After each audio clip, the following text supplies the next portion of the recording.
October 14th, 1793. Paris awakens to the cold breath of autumn and the thunder of footsteps echoing down the cobbled streets.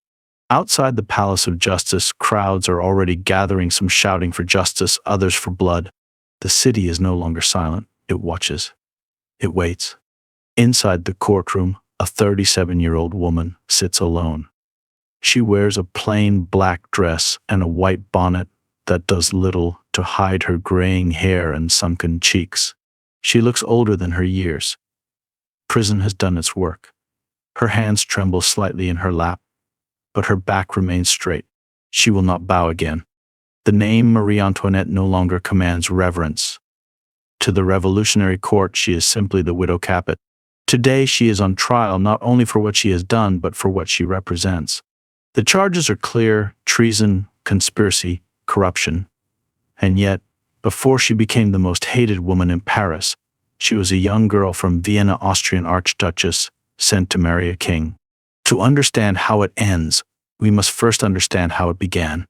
In 1770, a 14-year-old girl left Austria to marry the future king of France. Her name was Marie Antoinette, daughter of the powerful Empress Maria Theresa. She arrived at Versailles full of hope, carrying the weight of a major political alliance. Her marriage to the Dauphin was meant to unite Austria and France, two old enemies, through peace, not war. But from the moment she stepped into the French court, Marie was treated as an outsider. She was the Austrian, a foreigner in a palace obsessed with tradition and rigid rules. Her laughter was too loud, her dresses too bold, her manners too relaxed, and none of it sat well with the courtiers. To the French elite, she wasn't just a young bride.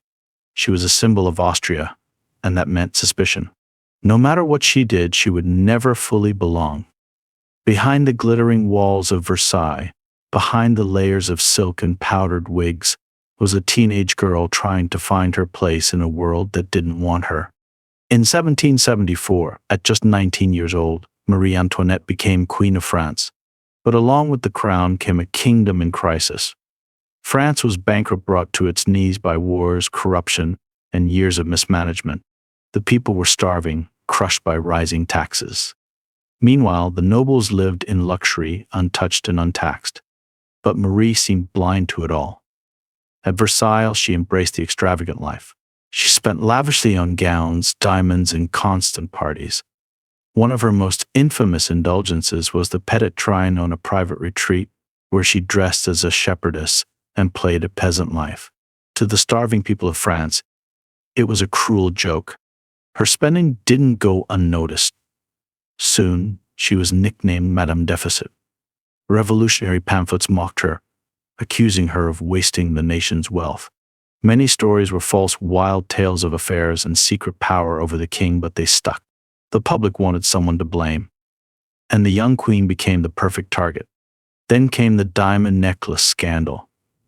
A group of con artists tricked a powerful cardinal into buying a necklace, claiming it was for the queen. Marie had no part in it, but her name was dragged through the mud.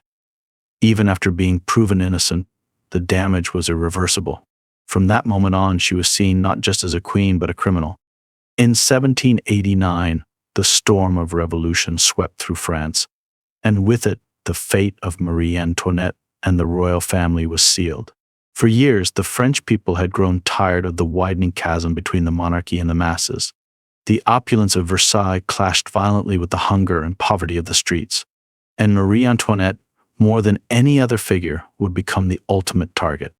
The people, fueled by fury and desperation, stormed the gates of Versailles.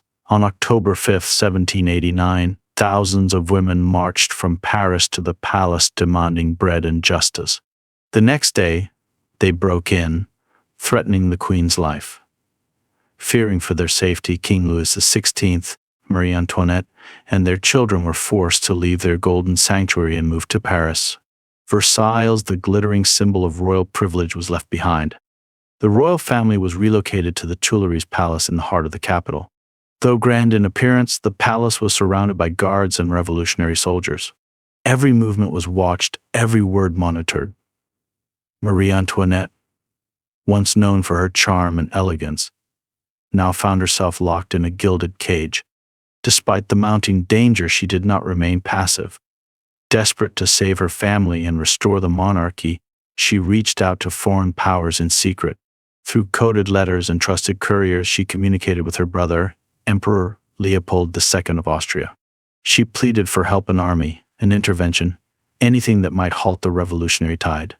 These letters would later be discovered and used against her as evidence of treason. In 1792, the monarchy was formally abolished. France declared itself a republic. Louis XVI was tried and found guilty of treason. On January 21st, 1793, he was executed by guillotine. Marie Antoinette was now a widow, alone in a nation that hated her. Her title was stripped. She was referred to only as the widow Capet. She was transferred to the Temple prison, where she was kept under brutal conditions. Gone were the silks and jewels. She now wore coarse clothing. Her cell was small, damp, and cold. Light barely reached inside. She was constantly surveilled by guards who made no effort to hide their contempt. Her health began to deteriorate rapidly. Her once glorious blonde hair turned gray. Her body, once pampered with the finest perfumes and lotions, became frail and weak. But nothing hurt her more than being separated from her children. Her daughter, Marie-Therese, was kept isolated but unharmed. Her son, Louis Charles, the young Dauphin, was taken from her and given to a revolutionary cobbler named Antoine Simon. The boy was subjected to intense psychological abuse.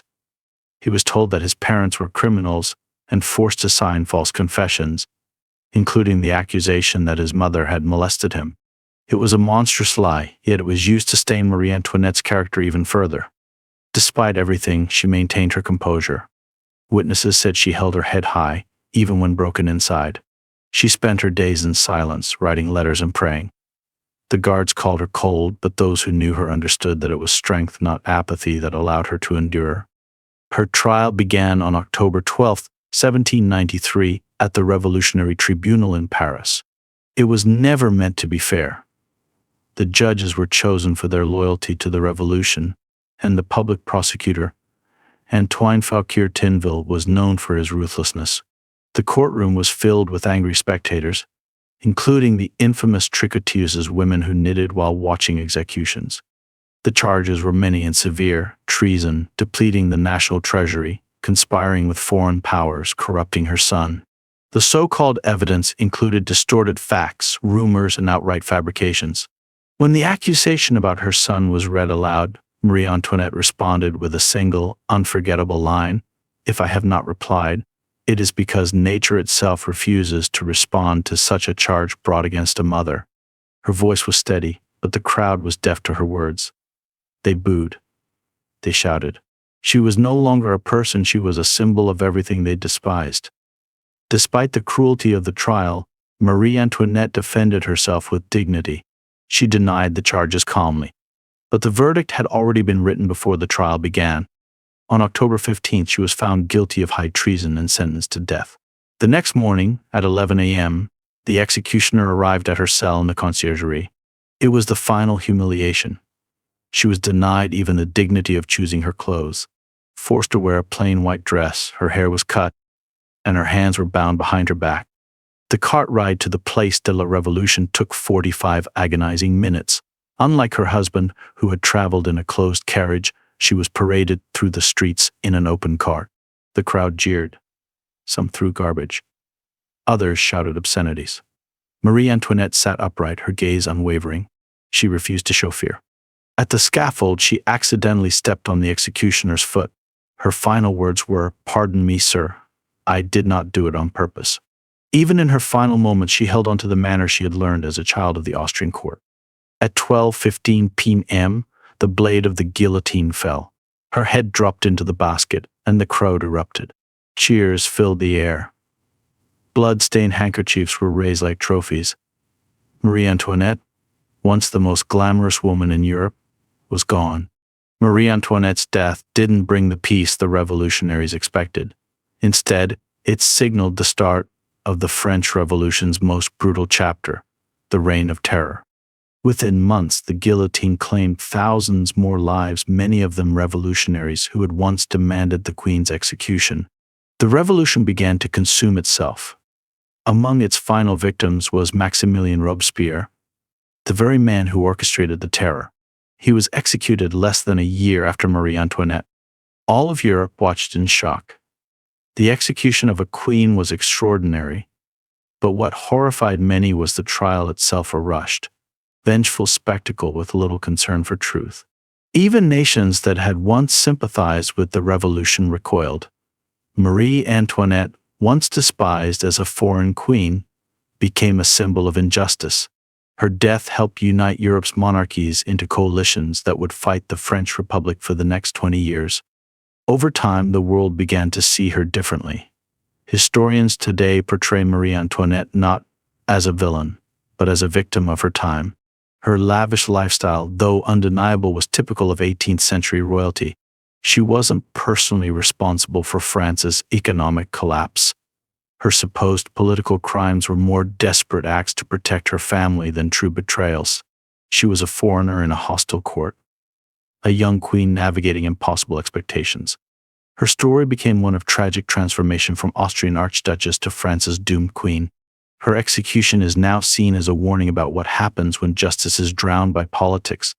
The revolution sought a scapegoat, and Marie Antoinette became that symbol judged not for her actions, but for what she represented, the old world. Her death sent political shockwaves across Europe. In Austria, her brother Emperor Leopold had died a year earlier, but his successor Francis I vowed revenge. In Britain, political philosopher Edmund Burke, who had once admired Marie Antoinette, condemned the revolution's bloodshed. In Russia, Catherine the Great cut diplomatic ties with France. Her execution, meant to be a final victory for the revolution, instead deepened divisions and incited fear throughout Europe. Her story reminds us that history isn't just shaped by kings and revolutions, it's made up of individuals, people with hopes and flaws, fears and regrets.